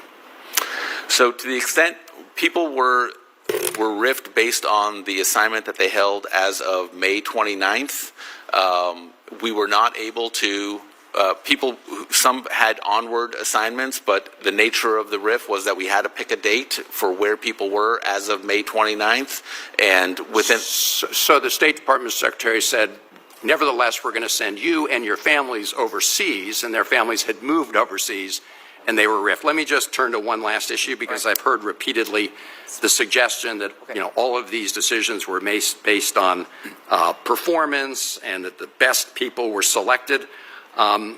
Isn't it the case that in some offices you had a competition of one? Like one person competing against themselves? So I'd be happy to go over the RIF registers with you. I just would like an answer to my question. Isn't it the case? There's no way for me to know when we're looking at 1,500 offices if there was. Is it likely that there was probably one office that had one or two people and another one that had 50 or 150 people? It's a big organization. Some offices. Yeah, it's a big organization, and so when you fired 1,300 people, it's understandable that we didn't go through a deliberate process. I don't buy that, Mr. Deputy Secretary. Thank you, Mr. Chairman. Thank you, Senator. Mr. Regas, as you know, palladium is an incredibly important metal used across the U.S. manufacturing industry, but it is of particular importance to the production of munitions, advanced electronics, and the automobile industry. In fact, the only primary producer of palladium and platinum in the United States is in my home state of Montana. There's 3 places that mine it: Russia, South Africa, and Montana. In order to drive that mine out of business and increase the American supply chain vulnerability, the Russians have flooded the market with palladium, driving down prices, and forcing Montana's Stillwater mine, which is located south of Big Timber in Columbus, Montana, a beautiful part of our state, to lay off around 700 hardworking employees. If we don't take action to curb Russian dumping and price manipulation, the mine and the important jobs it supplies will be permanently lost, and American supply chains will be all that much more vulnerable. Russian palladium is not only costing us American jobs, the irony here, it's helping fund the Russians' war against Ukraine. Mr. Regas, how can the State Department work with Congress and across the administration to decrease American independence, or I should say dependence, on Russian minerals like palladium, while at the same time protecting American workers from Russian market manipulation? Thank you for the question, Senator. I think the President's talked about not necessarily this exact issue, but basically this issue generally with how we need to onshore critical supply chains for national security purposes, how he wants to streamline the permitting process so that things that used to take years, we could allow permitting for them in weeks or months, and his use of tariffs, certainly for national security purposes. And this sounds like it might be a national security issue, calling for tariffs on a critical mineral that's adversely affecting our ability to source national security related minerals. So I could see a multifaceted approach where tariffs are involved on Russian palladium, but I don't want to get out over my skis on, there's a number of other people talking about tariffs. I'll let them address that. But thank you for that thoughtful answer. And we just want to flag it. I know we're in discussions with the White House now. The Defense Production Act might be another avenue here. Yes. Because they're dumping this palladium plant into the United States market, forcing the price down. That funds the Russian efforts in Ukraine, and we're seeing Montana miners losing their jobs. We've got to act, but I want to raise the issue there to put on your radar. Second question, Mr. Regas, is regarding Central Asia. It's vitally important. It's a region that's in a tough neighborhood. It's rich in natural resources. They're surrounded by Russia, China, Iran, Afghanistan, and they're working very hard to modernize their economies and improve relationships with the United States. I visited all 5 of the presidents of those respective 5 Central Asian countries in the last 14 months, and they want to work with the United States. Unfortunately, Central Asia is still subject to very irrelevant Cold War era trade restrictions and can only trade with the United States on a waiver basis. This is the Jackson-Vanik trade restrictions. They prevent any permanent investment and have become a major hindrance to getting things done in Central Asia and to increase American prosperity and security. In order to take advantage of the possibilities for stronger partnerships between the United States and Central Asia, we must address this trade issue and frankly bring this relationship into the 21st century. Mr. Regas, I'm working with my colleagues in this committee to repeal the Jackson-Vanik restrictions. Would you commit to working with myself, my office, and the committee here to work to see these restrictions end and thereby open up a stronger relationship with Central Asia and the United States? Certainly, Senator. It sounds like, part of this reorganization, what drove it is that we're in a, post-Cold War era of great power competition. We're structuring the organization to deal with the challenges that we face today, and this sounds like an item that's ripe for the State Department to be able to take on. No, I appreciate it, because this is something that we grant an annual waiver to it because it's really a relic of the Soviet days, and it's time to put this to bed. And I've been, in fact, working with Senator Murphy on a bipartisan effort here to repeal permanently the Jackson-Vanik provision.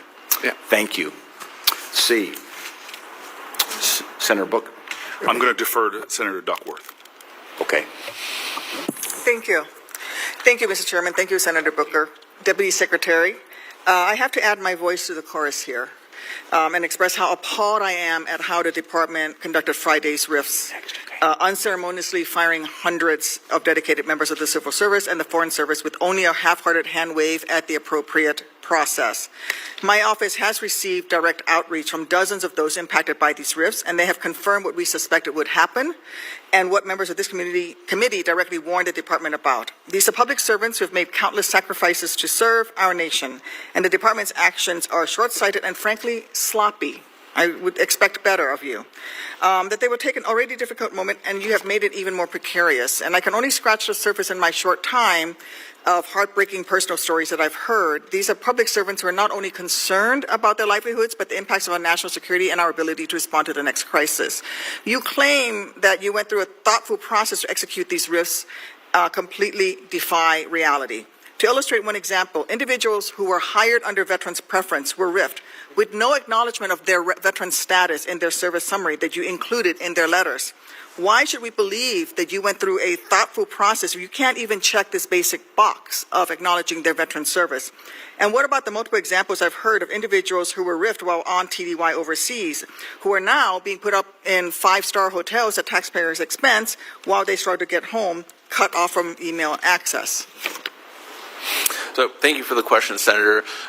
So the RIF procedures were done in partnership with the Office of Personnel Management. We did ask every employee in the weeks and months leading up to it to update their personnel files. And one of the challenges is there isn't a central repository. You're blaming OPM and the employees that you riffed? No, not at all. What I'm saying is For your the shoddy way that you went about doing this? The employee file is owned by the employee, so if it does not have all of their past history, if they've worked at multiple departments or agencies and their SF-50s have not been uploaded into their employee file, it's possible that some detail of their service may have been overlooked. So that's why every employee was asked to review their employee file before the reorganization to ensure that every aspect and every step of their service was included in their employee file. But if there are any issues that were overlooked, or if anyone feels that their employee file is incomplete, we'll certainly address that immediately. It sounds like you're blaming the victim here. And the people that I've talked to did update their employee files. How do you reconcile that the Trump administration's own professional development program requires domestic service for FSOs to advance in the seniors foreign service? This is something he implemented in 2017, yet you seem to exclusively target FSOs who are on domestic tours. They're on these domestic tours because President Trump in his first term said you need to do a domestic tour. As soon as they're on a domestic tour, you fire them. So how do you reconcile that? Right. So as we noted, the reorganization did focus on the domestic only operation of the Department of State. It did not focus on our overseas or global footprint. We have about 14,000 foreign service officers. 10,000 of those foreign service officers serve at posts overseas, and we do have about 4,000. Okay, you're not answering my question. How do you reconcile that? Well, we had to be looking at the RIF. It could not fall entirely on the civil service. We had to be equitable in terms of how we address the reductions in force at the department. The vast majority of the reductions did fall on the civil service, but we did have a little over 200 foreign service officers who were impacted by the reduction in force. And like I said, that's regrettable, but when we had to eliminate offices and functions, the people who were encumbering those roles were the people who were RIFed according to the federal government rules and regulations surrounding RIFs. But they were on domestic tour because President Trump told them they had to do it. So this is ridiculous. I'm going to go back to the subject of meeting our obligations. The cuts to EAP's team that managed U.S. engagement in ASEAN while the Secretary was at the ASEAN Ministerial is just a perfect illustration of the shoddy and foolish way that you did this. It's clear that the real winner of this move is going to be the PRC as you eliminate our expert and capacity to engage in this critical region. Under your proposed reorganization, who will manage the Mekong issue and the Mekong-U.S. partnership? So all of these functions are going to be handled at the regional bureau level. So that would be the East Asia Pacific Bureau, and then all of the country desks within those bureaus will handle the individual. They don't have an overseas counterpart office. I'm sorry, who doesn't have an overseas counterpart? The Mekong-U.S. partnership does not have an overseas office. So anything dealing with a particular region will be handled at the regional bureau. And where is that? The regional bureau is located in Washington, D.C., and the to deal with the country desks are here, but their counterparts are at every post in every country. But there's no overseas. counterpart overseas. This is the thing. You're firing people doing very important work without regard to these programs on a program that the PRC is really in the wrong on, and we had an opportunity to develop relationships. I'm astonished that you would do this to the State Department and to the national security of this country. I'm over time. Thank you, Mr. Chairman. Senator Booker. Senator Booker. Yeah, we're good. I cannot tell you how frustrated I am listening to the answers that you've given here that to me are utterly unacceptable. You know that there's a number of us who have served in executive positions. We have governors, county executive, as Coons has said. I ran a city during a recession, cut 25% from my workforce overall. I know what it means to do a RIF right, but this has been chaos. It has been cruelty. And your answers, frankly, have just lacked decency. As if you don't care about a lot of the employees whose lives have been destroyed after years, if not decades, of service. Now, I want to be very specific. Clearly, you're not standing up for people who've dedicated their lives to this country, but I'm going to stand up for them. And so let's talk about some of these people in real life and what you've done. A technical security specialist who just moved all of his belongings to Pakistan. He was fired as he was heading there to ensure our embassies in the region were safe.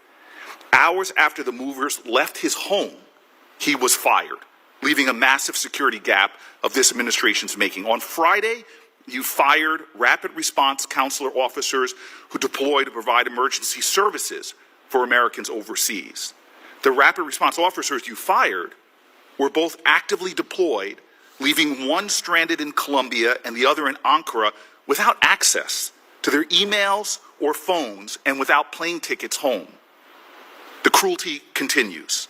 One of the officers was a veteran with 24 years of federal service who had helped Americans during the Afghanistan withdrawal and the Sudan evacuation, that deserve better from you and the United States government for their service.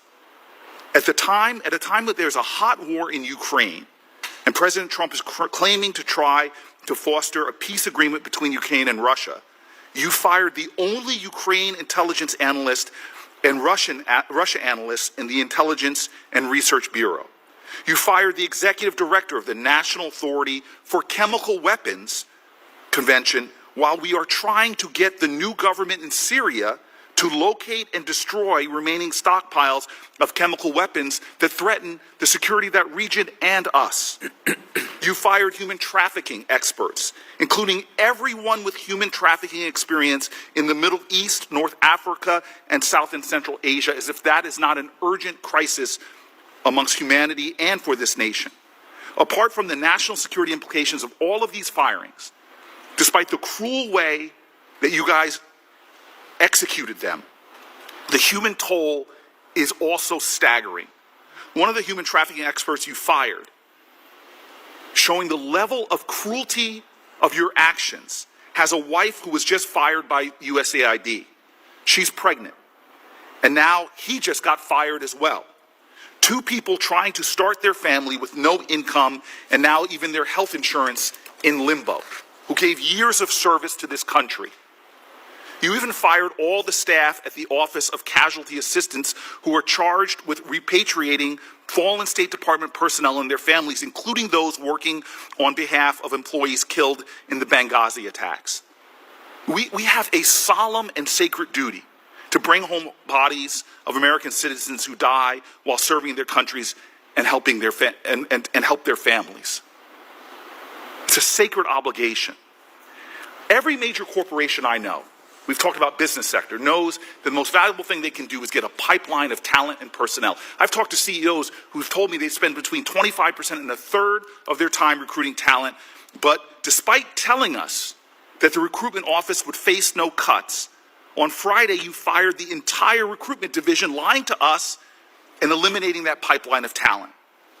To the civil service and foreign officers who are watching this right now, hoping they can get some justification for the chaos you've created, for the cruelty you've put into place, for the lack of decency, I'm going to tell those folks right now that we are going to stand up for each and every one of those folks and fight for them at a time that China is doubling down on their investments in diplomatic corps, trying to fill every void that we create. You are devastating our corps, hurting Americans, undermining our sacred mission as well. And again, I don't trust you, Mr. Regas. Yesterday you said no one at Council Affairs would be fired. That's false. Over 100 Consular Affairs officers were fired. Again, you said no one with overseas assignments would be fired. That also is not true. I have examples of employees riffed all over this country who've had orders in hands. And we were told no diplomatic security agents would be fired. And again, not true. We are the United States Senate. We have an obligation for oversight, and you showed over the House hearing that even your statements lack veracity. I'm telling you right now, we are in a crisis in this country if you won't come here and represent facts. And to demonstrate that cruelty, to demonstrate the level of chaos and lack of decency of this administration, all of these cuts are being done in the name of saving taxpayers' money, but we're not doing that. We literally are giving tax cuts to billionaires and racking up the biggest deficits in my lifetime under this leadership that does not have fiscal responsibility. And the best demonstration of that is allowing millions of pounds or thousands of pounds of food that were supposed to save the lives of thousands of human beings, paid for by taxpayers, to spoil on docks. How is that in any way human decency? How is that in any way showing what we stand for as a country, that we would rather watch food spoil on the docks, taxpayer money absolutely wasted, while children around this world are dying because of your inaction and that of your agency? Sir, you have not been truthful. You are showing a lack of decency to people who've given decades of service, veterans. You've upended families. This is not the way we operate. It is not the decency that they deserve. And I will stand up and fight you in every way to make sure that the people you have hurt get from this country what they deserve: respect and honor. Thank you. Senator Shaheen. Can I respond to that? Yes, you may. I am deeply distressed by everything you just said. I'm distressed by everything you've done, sir. I've watched you lie to this committee. I've watched you lie on the House side. You did not. I'm sorry, sir. If you were here when I addressed Senator Merkley on that consular affairs statement, I told him immediately after that, the next sentence after that in my House testimony, I What about the other lies that I've said? I've pointed out. What about the other lies? Diplomatic. You want to go through them one by one? Diplomatic, sir. Mr. Chairman, can I respond to the question? You may respond. We did not let go any diplomatic security personnel that were engaged in law enforcement functions. We did not let go any consular affairs personnel who were engaged in adjudicating passports. Mr. Chairman, can I answer the question, please? This is outrageous. Senator Brooke, could please let... Sir, what is outrageous is your behavior. So I will tell you, we gave humanitarian exceptions. Senator, please let Mr. Regas respond. Thank you, Mr. Chairman. We let individuals who are RIF, by the way, they're still on payroll, they're still getting pay and benefits, civil servants for the next 60 days, foreign service officers for the next 120 days, and then the other individuals who had requested compassionate exceptions because of medical or family issues were granted. And I can tell you that is in stark contrast to what I experienced when I was the acting director of the Office of Personnel Management at the end of the first Trump administration, when we requested of the incoming Biden administration that appointees who were pregnant, who had babies, some in the NICU, we said, could they please, because they were legally entitled to have family and medical leave for 12 weeks, sir. Is to blame Biden. I've heard this time and time again. Is to blame Biden. You've never heard this before, sir, because it's never been entered into the congressional record. You're trying to delay, you're trying to deny, and you're trying to denigrate this committee by not telling the truth. Sir, I want to enter the record literally an impeachment of what he just said. May I enter into the record this document demonstrating that he did indeed fire people who were in charge of doing technical work for the security of our people overseas. You lied to this committee. I did not, and sir. I'd like to enter this into the record. Okay, just a minute. Senator Booker, you are allowed to enter it on the record. Thank you very much. So if we could, Mr. Regas, please respond, and then we're going to move on. I pointed out 4 factual errors where you lied to this committee. I'm happy to listen to you go through each one. As I've said Senator repeatedly Booker, in this thank committee, sir. you. I just want to allow Mr. Regas to respond, and then Senator Shaheen then has a couple more Thank questions. you. We'll So, wrap up. as I've said repeatedly during this committee, and maybe you weren't here to hear that testimony, obviously people were let go from their jobs. It's a reduction in force. We had 13 people who were let go. That does not mean the function that they performed was necessarily eliminated. These functions that we wanted to move forward were carried on either in a combined bureau or in another office where those redundant functions were carried out. We said diplomatic security that was conducting law enforcement, there were no reductions in that law enforcement function. Consular affairs folks who were adjudicating passports, who were doing the customer service work that we want to see continue, were not reduced or eliminated. People who were in domestic positions is where these reductions in force were done. But, sir, he's contradicting his own territory. You said that's regrettable, that there were at least 200 people that you at least showed some shred of decency. I'm saying it's regrettable. Look, no one wants. So you've made mistakes. No, I'm saying, sir. So you have made mistakes. There have. What I'm no expressing, mistakes, sir. You're literally saying you've made no mistakes. Senator Booker, thank you. I want to, Mr. Regas, clearly this is going to go back and forth. Right. Here. So I'd like you to maybe respond maybe in 30 seconds, and we'll have Senator Shaheen. I think you should respond to questions for the record, sir. Thank you. I'm happy to respond to on the questions. record. Look. Look, no one wants to lay someone off. I don't think we take any joy in laying people off or any kind of reduction in force, but we have to do what's best for the mission. We have to do what's best for the organization. The department has grown by 20,000 people since 2008. We're literally we let go 1,300 people. Every single one of those is hard for those individuals, for their families. You know, I've experienced unemployment in my life. I know what that's like. It's not pleasant for anyone, but we have to put the mission first, and we have to make sure the critical functions we want to execute are going to be done, and they're going to be done with respect to taxpayers in the United States. So I find that insulting, demeaning, degrading to the people whose lives you've upended unjustifiably. Yeah. To put yourself out there. Senator Shaheen, next round of question. Mr. Regas, as you can see, there are strong feelings on the part of this committee about what's happened at the State Department. I think one of the things that would have helped with any reorganization would have been to engage this committee, which is our oversight, responsibility, and function. And the fact is, as I said in my opening statement, this reorganization has occurred without appropriate notification, without appropriate engagement on the part of Congress, and no wonder people are upset. But I want to go back to the food assistance issue, because you acknowledge that what we don't want to do is destroy food that has been purchased, that is available for people. We don't want to let it spoil. We don't want to destroy it.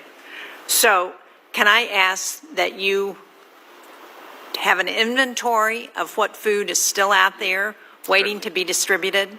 Certainly. I know there is oil in Houston in a warehouse that is going to reach its expiration date within months, and if we don't get it out, it's also going to be spoiled. I'm sure there is food in other places around the world, actually, because we know there was food in Djibouti that was going out.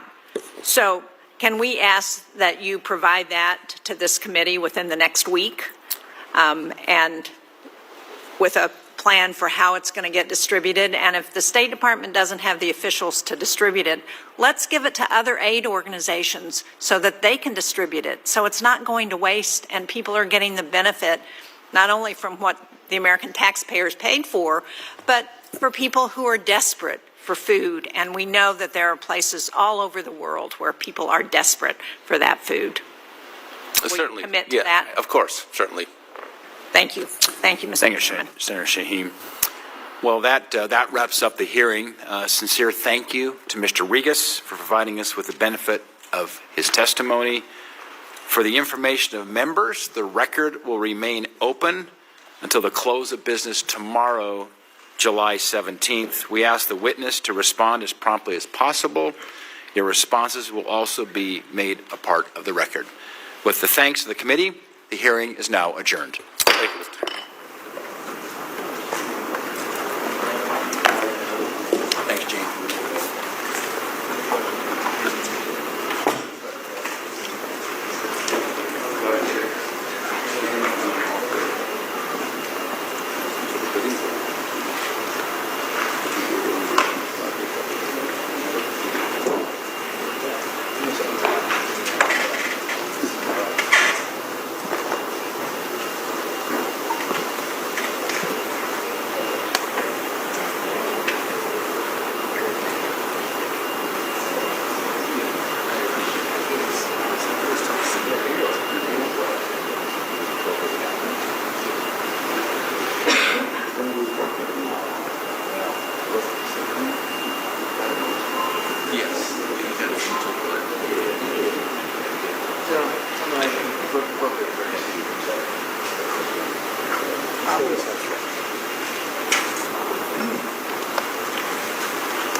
Search your image by name.